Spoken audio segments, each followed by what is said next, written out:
नमस्कार शेतकरी मित्रांनो, जर तुम्ही काकडी उत्पादक शेतकरी असाल तर हा व्हिडिओ खास तुमच्यासाठीच आहे. तुम्ही काकडी लागवड करून 40 ते 50 टनापर्यंत नियोजन करून उत्पादन घेऊ शकता. बाजारभाव कितीही असला तरी चालेल, पण जर उत्पादन जास्त निघाले तर आपली शेती ही फायदेशीर ठरली जाते. मित्रांनो, काकडी पिकाची लागवड आपल्याला योग्य अंतर ठेवून करावायची आहे, जेणेकरून आपल्या काकडी पिकातून भरघोस उत्पादन मिळेल आणि आपल्याला जास्तीत जास्त नफा निघेल.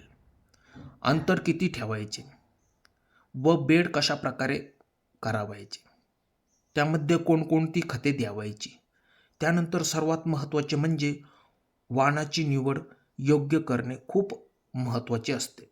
कारण योग्य वाण जर निवडला तर त्यातून आपल्याला भरघोस उत्पादन निघते. त्यामुळे त्यापासून आपल्याला जास्तीत जास्त फायदा हा निश्चितच होईल. त्यानंतर आपल्या काकडी पिकावर येणाऱ्या रोगांविषयी व त्यांना नियंत्रित आणण्यासाठी कोणकोणत्या फवारण्या केल्या जातील जेणेकरून आपले काकडी पीक रोगापासून वाचेल, अशा प्रकारे संपूर्ण माहिती या व्हिडिओच्या माध्यमातून देण्याचा प्रयत्न करणार आहोत. तर व्हिडिओ स्किप न करता बघा, आपल्याला पूर्ण माहिती मिळेल. सर्वात प्रथम जाणून घेऊया लागवड कशा प्रकारे करावायची आहे. साधारणपणे 2 बेडचे अंतर हे 6 फुटापर्यंत ठेवायचे आहे.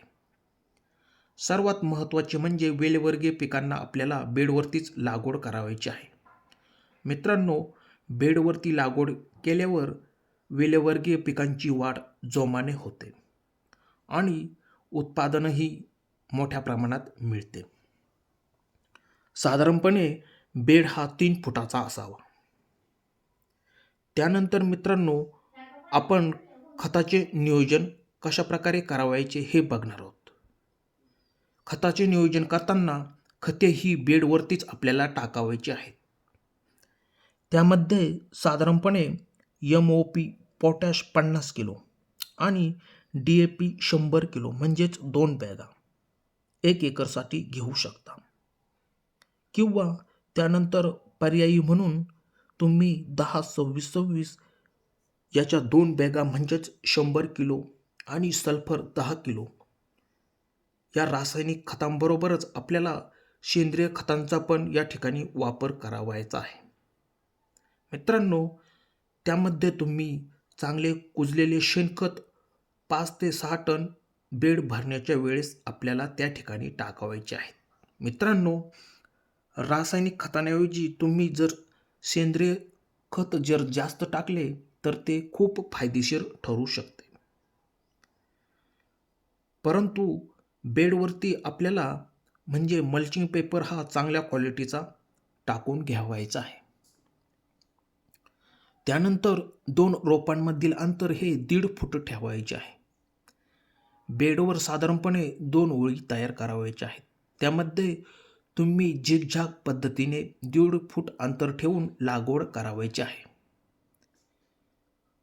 एकरी सुमारे साधारणपणे 8 ते 10 हजार रुपये त्या ठिकाणी लागवड होईल. बेडवर 2 ड्रीप पाईप टाकावायचे आहेत, जेणेकरून आपला बेड हा पूर्णपणे ओला होईल आणि गारवा असल्याकारणाने पिकाची वाढ ही जोमाने होईल. त्यानंतर खूप महत्त्वाचे म्हणजे वाण कोणता निवडायचा. तुम्ही आधी बाजारभाव जाणून घेऊनच लागवड करावायची आहे.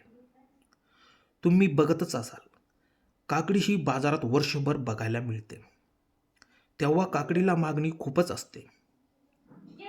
तुम्हाला कोणत्या बाजारात काकडी विकावयास न्यावायची आहे, त्या भागात कोणती काकडी चालते ते आधी बघणे खूप महत्त्वाचे असते.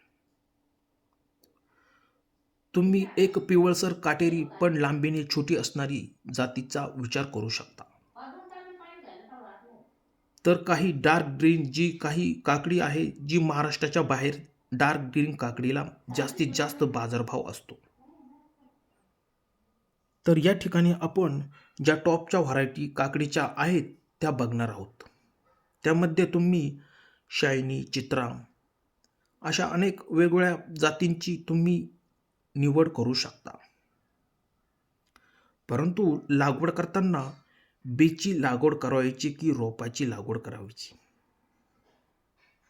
त्यासाठी तुम्ही डायरेक्ट बी लावण्याऐवजी डायरेक्ट नर्सरीमधून चांगली निरोगी रोपे घेऊन लागवड केलेली कधी पण चांगली राहील. मित्रांनो, आपण काय काय माहिती बघितली तर लागवड अंतर, खतांचे व्यवस्थापन, बाजार, व्हरायटी यांची थोडक्यात माहिती बघितली.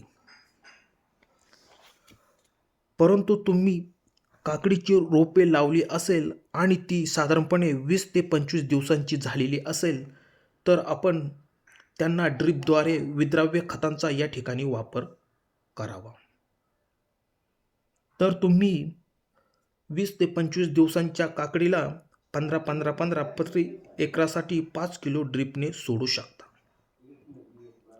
त्याच्यानंतर 30 ते 45 दिवसांनी तुम्ही 12-61-0 या विद्राव्य खताचा या ठिकाणी वापर करू शकता. तुम्ही या ठिकाणी त्याचा 5 किलो प्रति एकर म्हणून वापर करू शकता. त्यानंतर 70 ते 75 दिवसानंतर 05234 या विद्राव्य खताचा प्रति एकर 5 किलो म्हणून वापर करू शकता.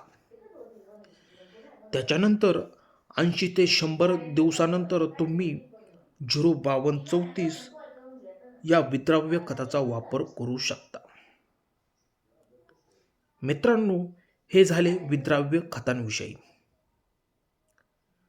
तुम्ही जर लागवड केलेली काकडीमध्ये जर मर होत असेल तर तुम्ही बुरशीनाशक पावडर त्यामध्ये पेपरवरती तुम्ही ड्रिपद्वारे सोडू शकता. त्यामध्ये तुम्ही साप पावडर, रोको पावडर घेऊ शकता.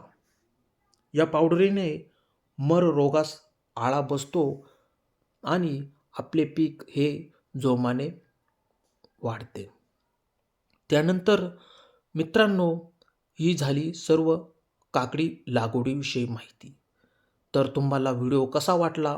व्हिडिओ आवडल्यास आमच्या चॅनलला जर सबस्क्राईब केलेले नसेल तर सबस्क्राईब करा, व्हिडिओ शेअर करा, लाईक करा.